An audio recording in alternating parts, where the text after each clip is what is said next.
جو مال ماں باپ اور رشتہ دار چھوڑ مریں، تھوڑا ہو یا بہت، اس میں مردوں کا بھی حصہ ہے اور عورتوں کا بھی۔ یہ حصے اللہ کے مقرر کیے ہوئے ہیں، اور جب میراث کی تقسیم کے وقت غیر وارث رشتہ دار اور یتیم اور نادار لوگ آ جائیں تو ان کو بھی اس میں سے کچھ دے دو اور ان سے معقول بات کہو۔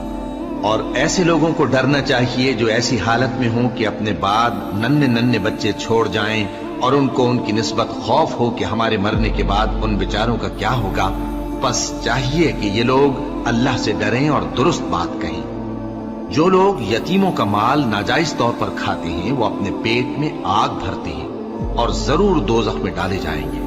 اللہ تمہاری اولاد کے بارے میں تم کو ارشاد فرماتا ہے کہ ایک لڑکے کا حصہ 2 لڑکیوں کے حصے کے برابر ہے، اور اگر اولاد میت صرف لڑکیاں ہی ہوں، یعنی 2 یا 2 سے زیادہ، تو کل ترکے میں ان کا 2 تہائی ہے۔